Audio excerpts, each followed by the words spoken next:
Welcome to the Military Transition Academy's PM Pathfinder series, where Max Rogers, former enlisted Marine turned naval officer and civilian energy industry project manager extraordinaire, teams up with the former Navy enlisted and Army officer candidate Eric Doc Wright, Vesta PM's founder and best-selling author, alongside Jeremy Burdick, a retired Air Force chief, aircraft mechanic and aviator turned civilian operations chief and process specialist for Vesta PM and the PDU University, bring you an audio-video suite to help you find the path while mentoring you in the profession of project management. Along the way, you can study for your CAPM, PMP, PMI, ACP, Scrum Master certifications, or just maintain your professional development units in a casual, enjoyable conversation between friends. All right, welcome back, Max, for another episode of the PM Pathfinder, and today we're going to really discuss how to recommend the most appropriate communication channel / tool for reporting and presentation, and then we're going to move to demonstrating why communication is important for a business analyst between different various teams. So got a lot of teams out there. What kind of features do we have? What kind of requirements? And we'll cover some of that. But to start with, different types of communication methods. I mean, we've got email, you've got, all kinds of, different ways to transmit information through the noise, and hopefully the receiver encodes it back and then, says, hey, I've got it. But what are some of your, more preferred communication? Well, first of all, the communication, all your types of communication you're going to use need to be included in your communication management plan. And that plan is based off your stakeholder management plan, because you have to go and seek out these stakeholders, and it's not up to you to direct or dictate what type of communication to use. You need to find out from your stakeholders what kind of communication method they need or they desire, and then make sure you provide that to them. Upper level executives, they typically don't have a whole lot of time. They want something short and sweet, 2 or 3 sentences a week. That's it. Other stakeholders, someone who maybe this is their pet peeve that they're working on in the organization, they want you to spend time with them. They want you to come in, sit down, have a cup of coffee, talk to them about the project, how it's going, what's going on, stuff like that. So that requires a more intimate side type of communication.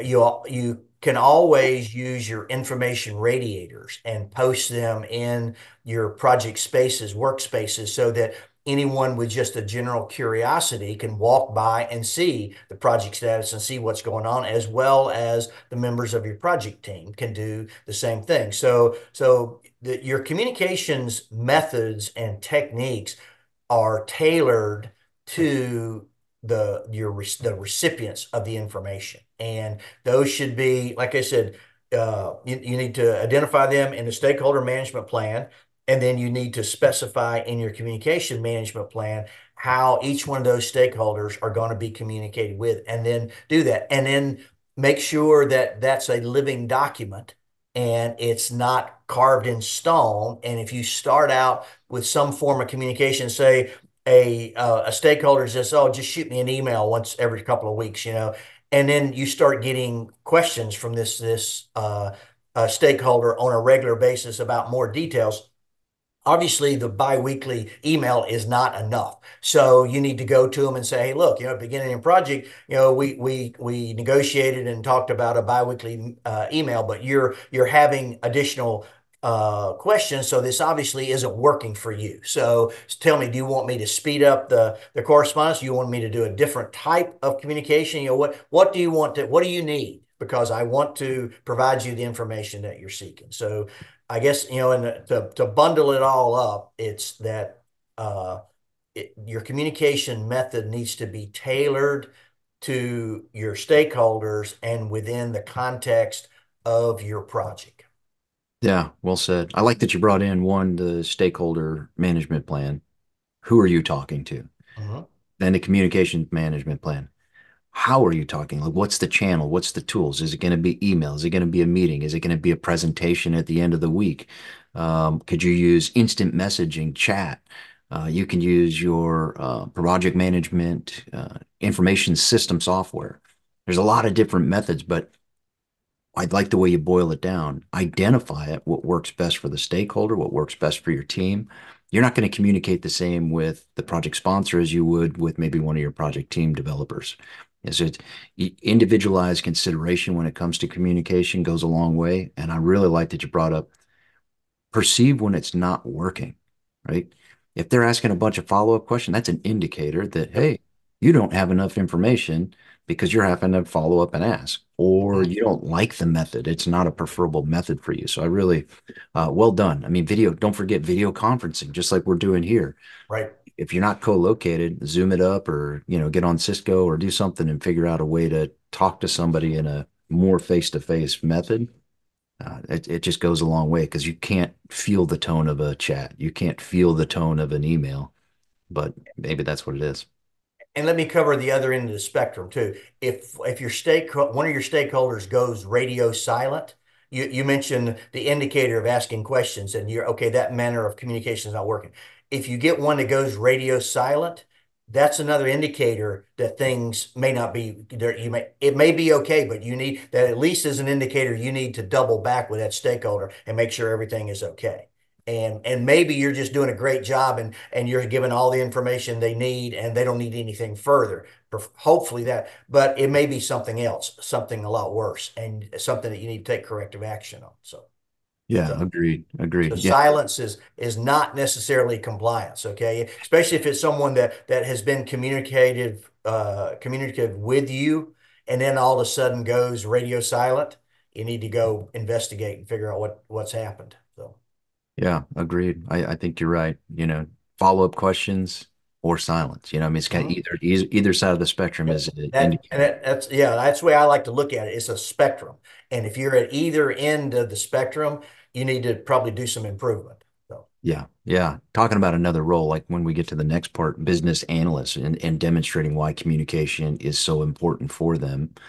When we talk about like features and requirements, you know, one of the things that jumps out is they have to understand the business need, right? So as you communicate through, the different through different analysts and what the requirements are and such, is if you don't understand the business need, you're not going to help the business produce value or return on investment from the project. What do you think about, the other communication that business analysts might need? well, first of all, let's make sure everybody understands what the role of a business analyst. Those are the people that started the whole project, and before you got a project that you're working on, some business analysts discovered or were informed that there was a need for something within the organization. They go out and figure out, okay, is this need viable? Do we really want to undertake this? Can we afford it? All this stuff, and they get approval for the project. So they are the foundation of your project before you ever came into the picture as a project manager. Okay. So now it just makes sense that this is their baby. They started this whole thing. Now they hand it over to you at typically a formal project handover meeting that goes from business development or group into project management group.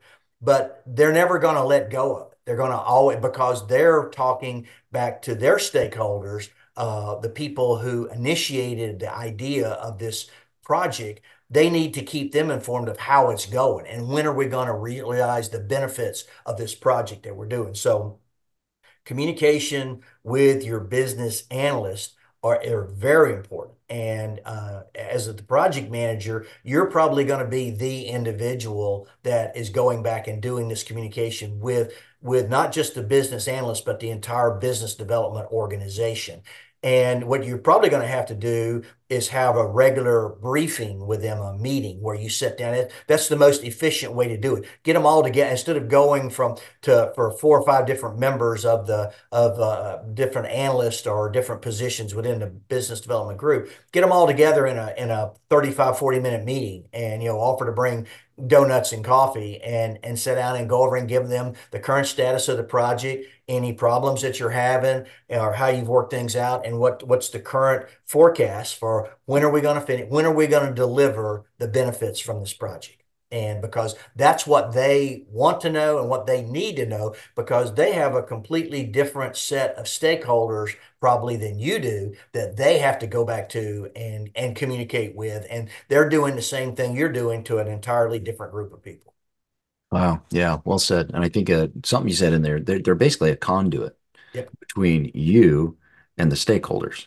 You know, Yep. it may be a different set of stakeholders like the CFO because they want to make sure there's return on investment. Mhm. Um, but regardless, there's still an extremely important stakeholder in your project because, like you said, they were there beforehand. They're the ones who did the business case. They're the ones who did the business management plan.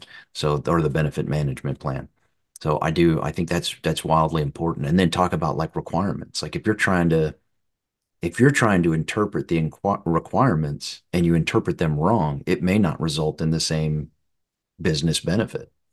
And especially if you're doing an agile type or an iterative or incremental project, as those requirements change as you go through the project life cycle, those business analysts who initiate this whole, they need to know what's going on. Even though you have a product owner and maybe you're even tied directly with the customer in your iterations or that you're performing, the business analyst group or the business development group needs to be kept informed of what's going on and what the new requirements are and what requirements have been truncated and deemed not necessary anymore, what new requirements have shown up, all this stuff that goes on, they need to know about it.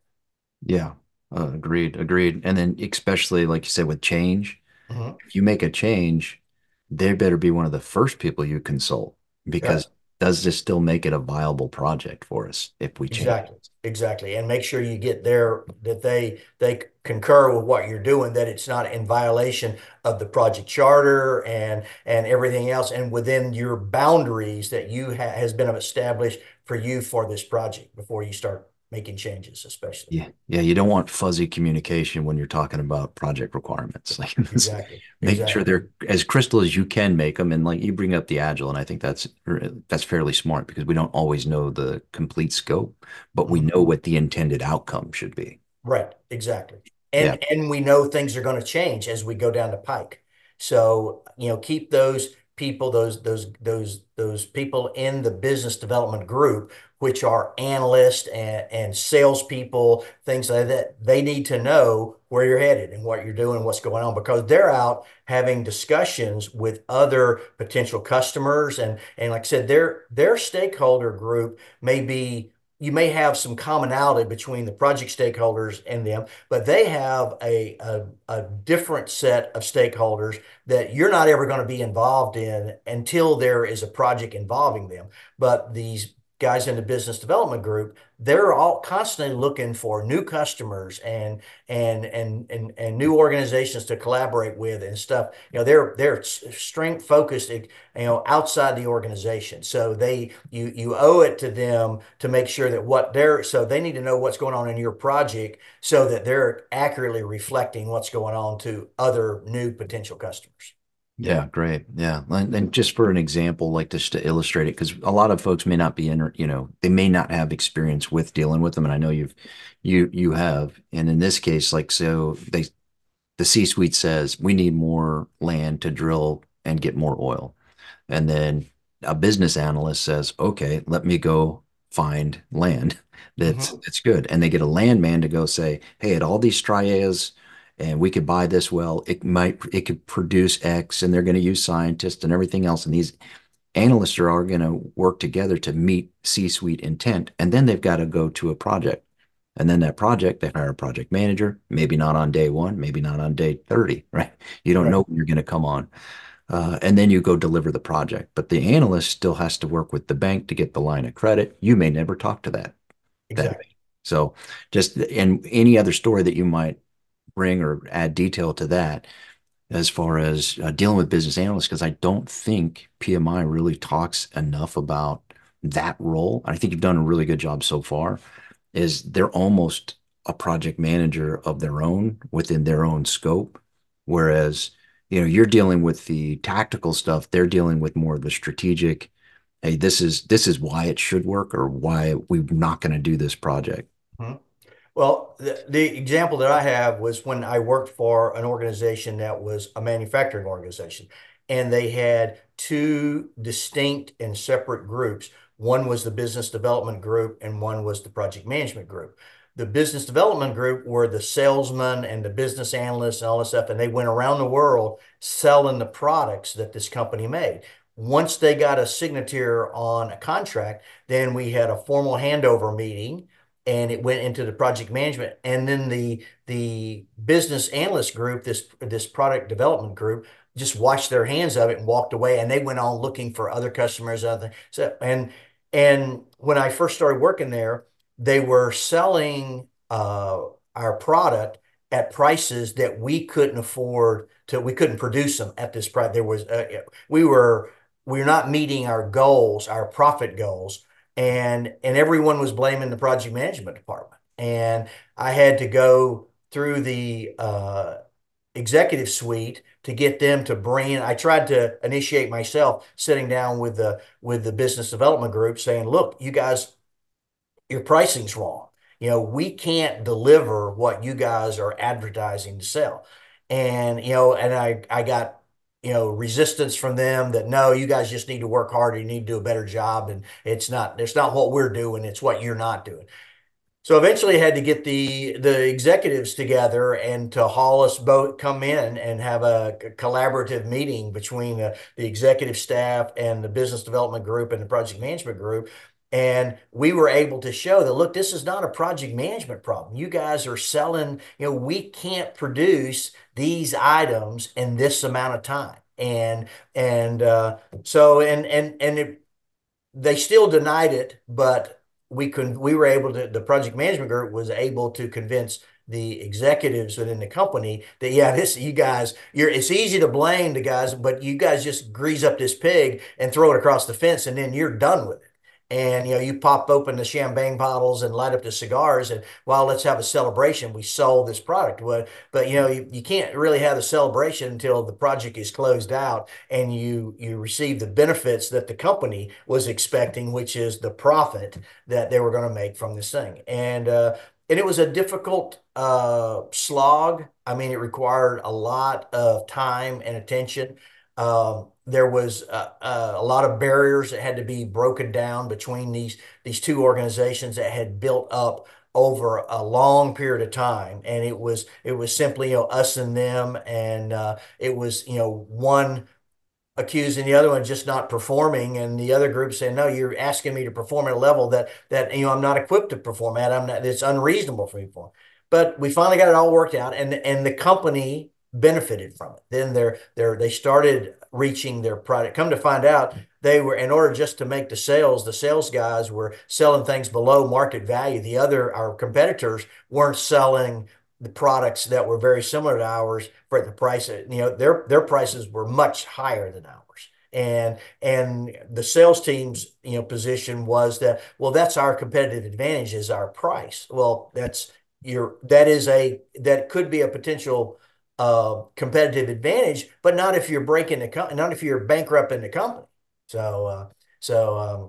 But we eventually got it all worked out. And today, that company's still in business. They're one of the top three or four manufacturers in their industry and worldwide globally. And they're a much better, they have a much better profit margin now than they had 15, 20 years ago. So Wow, Chico, great story. And almost it's a business story as well on top of yep, it. Is yep. revenue doesn't equal profit, right? Nope. Nope. Exactly. But So, that's what everyone wants to share. That, oh, our sales for the year, is we sold $500 million worth of product. Okay, great.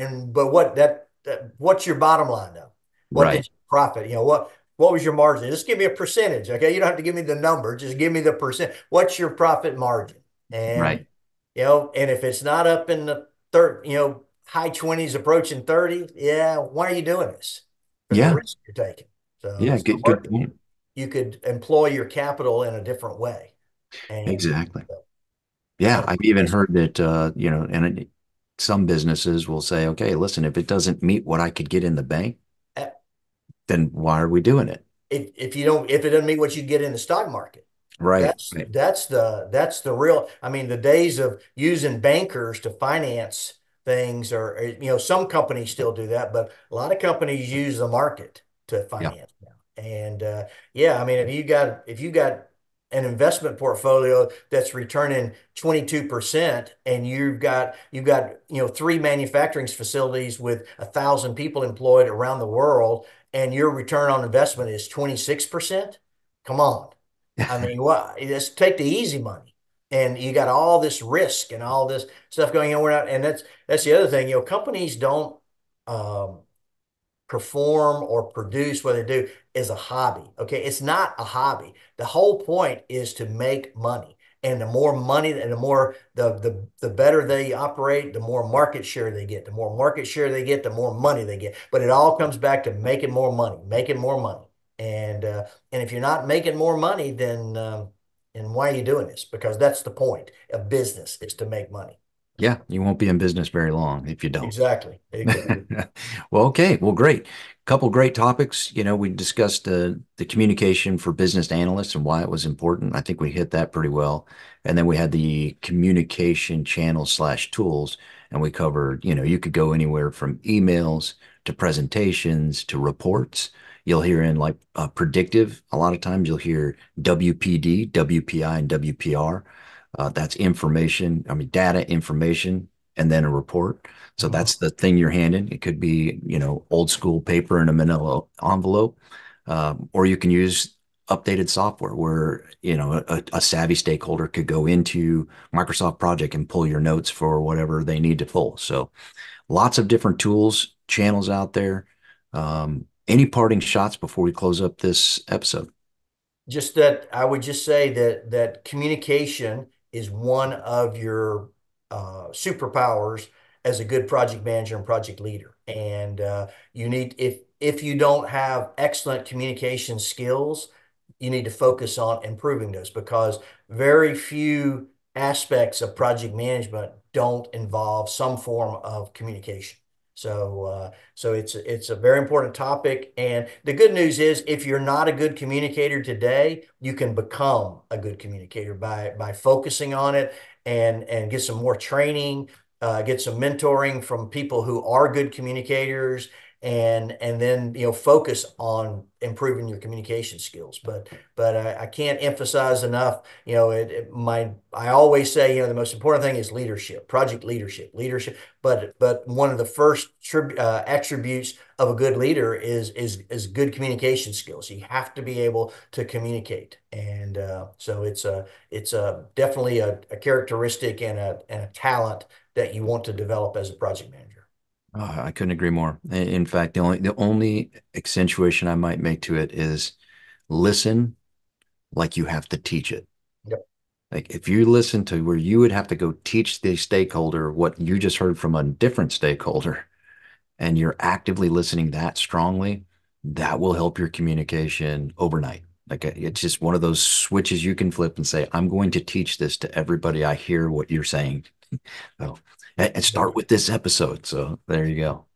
All right. Thanks again, Max. I appreciate your time, and thanks for being with us on the PM Pathfinder. We hope you enjoyed this episode of the PM Pathfinder series and want to join the profession, certify, or maintain your PDUs by visiting vets2pm.com and looking up Project Manager Essential Toolbox or a bootcamp.